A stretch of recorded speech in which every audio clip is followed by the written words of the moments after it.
Guys, what's going on? Hello and welcome to Cereal at Midnight. We got a hot one, you guys. This is a hot potato. This is a highly controversial topic. The internet is abuzz about RoboCop, the series. This is a 1994 single-season show. It came out 1 year after RoboCop 3. Sort of a tweak on the RoboCop formula. RoboCop doesn't really shoot anybody. There's a lot of explosions. It's like the A-Team, right? There's a lot of action, but not a lot of actual violence. Family-friendly RoboCop. There's a kid character. But this release comes from Liberation Hall, a company that has up until now been dealing primarily with music releases. So we have two releases of the same show, two different formats, and they are far from equal. Let's start with the DVDs. This is in its original 4:3 aspect ratio, which is good news. As this show aired in the 4:3 aspect ratio, square TVs is what we're talking about, the square image with the black bars on the sides. That's good news, but there's bad news here too, which I'll talk about in just a second. Let's talk about the Blu-rays, which is in widescreen, 16:9, the current standard for TVs and entertainment. You're watching this video in 16:9, widescreen. There are a couple of ways they could have achieved this. They could have, look at something like Freaks and Geeks that was shot on 35mm, and it had black bars on the left and right added in matte form. So when they get ready to make Blu-rays out of that, they just remove those black bars from the side, and you got a whole widescreen image, right? That's not what we have here. I presume that wasn't possible for reasons I'll talk about in a second. But they have achieved widescreen here by zooming. So we have now lost about 30% of the image on the top and the bottom. Heads are now cut off. In fact, I have DVD versus Blu-ray screenshots for you guys that are showing right now. Now note that these were taken with my phone. These are not high quality resolution scans. These are to illustrate the framing, the issues with the framing. And as you can see, it just doesn't look right. It looks way too tight. So you might be thinking to yourself, well, then that means the DVD is the clear winner because it's original aspect ratio. But unfortunately, the DVD probably doesn't look as good as the Blu-ray. Well, hold on a second, because both of these transfers seem to be taken from a very limited, I think it's tape. I think this is taken from a tape source. I see no resolution difference between the DVD or the Blu-ray. They look the same to me. Because I don't think they're taken from 35. I don't think 35mm had anything to do with this. I said I was going to talk more about that. So this show was shot, presumably, in 35mm, but all the effects and the editing were most likely done on tape, which was the standard at the time. And to go back and actually get this show in HD, they would have to go to the original 35mm elements, scan those in at many thousands of dollars, and redo all the special effects like Star Trek The Next Generation did. They'd have to redo all those special effects and then export that all in HD. And that's frankly, I don't know, $100,000 project. That's an expensive project that is never going to make its money back. So this is what we get. So you're probably thinking, well, again, if they look the same, the DVD is the way to go because it's original aspect ratio. But I got more bad news because this appears, the DVD has some video quality issues that the Blu-ray doesn't have. I believe the transfer on the DVD comes from an interlaced source. It's got, for lack of a better, I'm trying to make this easy to explain. It has jaggies, okay? There's like missing lines in the data. So it almost has we talk about like a video effect.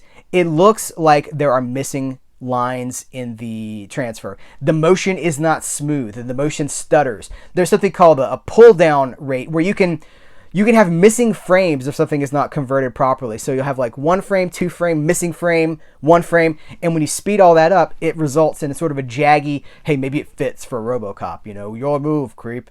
But it's not ideal. An interlaced source is not an ideal source material for a DVD. It's so not even like full standard 480 video quality. The Blu-ray doesn't have that. The Blu-ray is missing all that interlacing nonsense, or what I perceive to be. I'll leave it to the video hounds who actually pop this stuff in their computer and break these video things down, by the pixel. I'll leave it to them to do a full report on this. I believe it's an interlaced source. I believe it's possibly even a PAL source. The European UK format PAL. I believe it's possibly even PAL converted to the NTSC format. DVD has problems, but more complete image. The Blu-ray does not have the video issues that the DVD has, but it's compromised in aspect ratio. So neither one of these are an easy recommendation. You're going to have to decide what works best for you, if anything at all. There are special features here. Let me hold up the Blu-ray for you, and I'll give it a little bit of a spin. It's a gorgeous package for a home media release of this show. I mean, it's well done. The slipcase looks nice. The disc looks nice. They have the episode guide on the inner artwork. We have 5 discs. We're running usually 5 episodes per disc.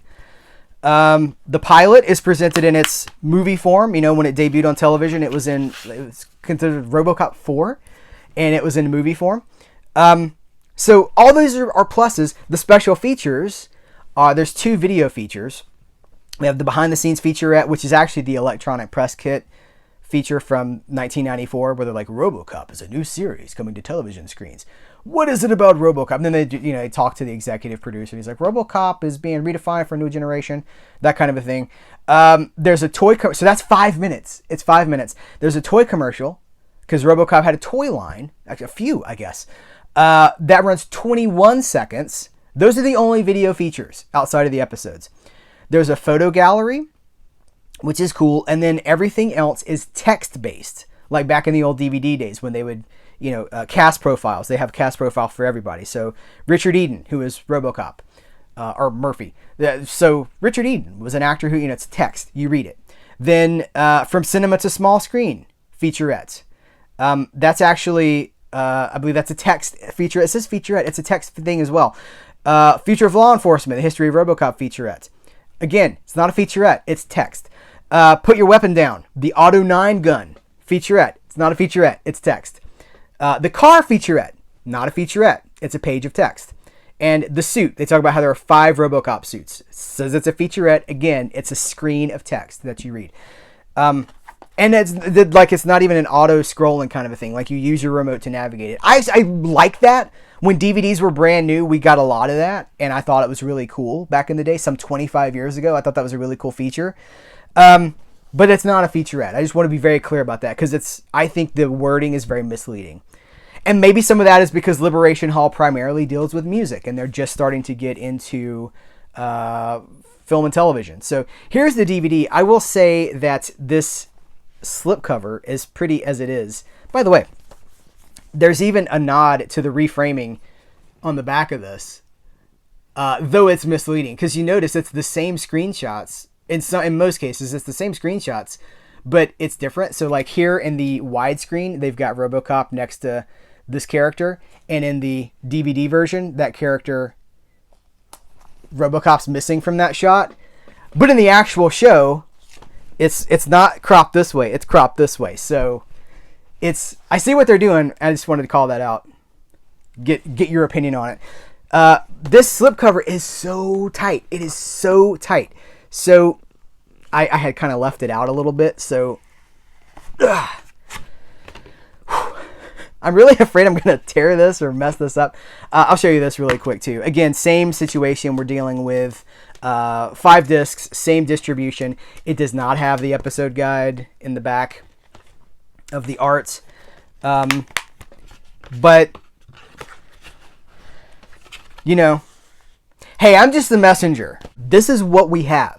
As much as I would love to have RoboCop on Blu-ray, and even if it was just in its original aspect ratio and that subpar standard tape source element, in my opinion, that would be better than having the interlacing issues and the subpar video quality.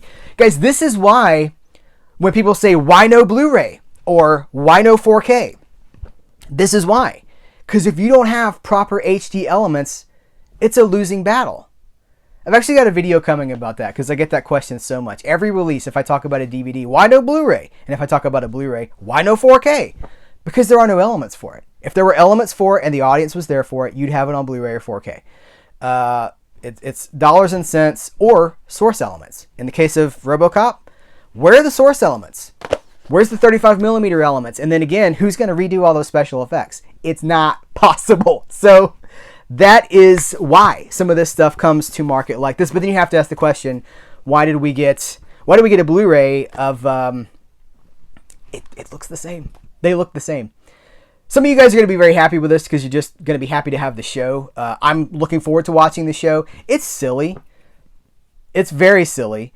I watched it back when it was coming on TV the first time, and I thought it was silly even then. It was interesting to see the decline of RoboCop, because RoboCop 1 was so gritty and violent, and we talked about it so much here lately because it just came out on 4K. Why no 4K? We have the 4K. And then RoboCop 2 is, of course, also, it's to me, it's not quite as good as RoboCop 1, but you see what's going on. You got that Frank Miller influence thing going on underneath. RoboCop 3, a PG-13 movie, I saw it in theaters, and I was like, this feels different. And then, of course, bringing this to television, with a toy line, we're in a whole other realm. This is very watered down for the kids, see?